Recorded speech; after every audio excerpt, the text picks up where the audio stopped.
Despite the fact that I am projecting the image of a 2017 movie known as Brigsby Bear, which I liked, this is a review of a current film. This is Tough Love for Kyle Mooney, who I must confess surprised me with this movie, which should not have worked, but did. You see, Brigsby Bear, which was co-written by Mooney and starred Mooney, is a riff on Kimmy Schimmel, a wonderful, loving riff, a fair riff. Instead of a cult, you have a kid whose parents are in hiding and who have fed him this fictitious TV show that they have produced. Way out there premise, but it worked, and that movie had something to say about imagination, about creating, about what it is to be alive. It was also highly enjoyable. So I said to myself, okay, this Kyle Mooney guy, he's got something. And I went to see Y2K, Kyle Mooney's latest movie, a very promising premise. He's now directing, and he's also, unfortunately,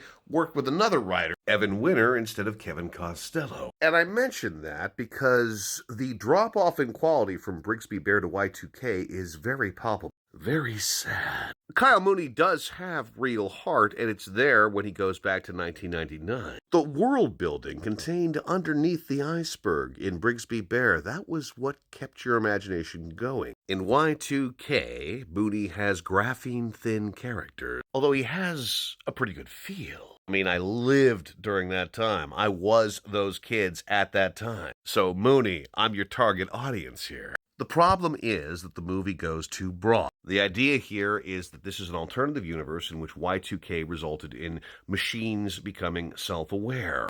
And I thought to myself, God, I liked it the first time I saw it, or rather I didn't like it the first time I saw it, because this is one of Stephen King's rare misfires. The only time he served as director, and the last time he served as a director. Perhaps Mooney did fear, when he stepped into the director's chair, like Stephen King, that he would blow it. And he did, because there's no logic to why these machines become self-aware. Mooney also makes a tactical mistake by killing off a very important character established in the first act almost instantly in the second act, which is very bad writing, especially when really the only reason I'm sympathizing with these characters is because of the feel of my own youth. That puts me a little ahead of most audiences, and if they haven't lived through that, they're not going to even fucking care, as I did. And you know something's awry visually when one of the greatest cinematographers, Bill Pope, Bill Pope worked with Sam Raimi, worked with the Wachowski brothers. I mean, this guy is a phenomenal fucking cinematographer.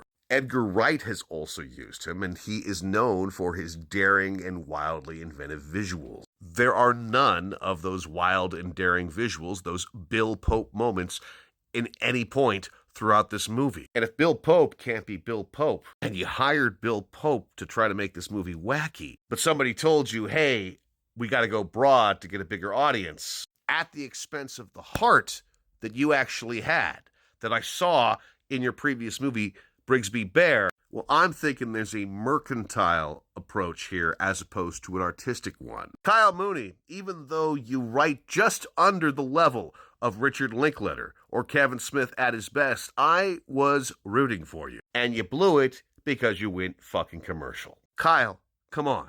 The film industry is dying. Either go big or go home. If you want to make movies, make fucking movies. Real movies. Quirky movies. That's who you are. You're a quirky motherfucker.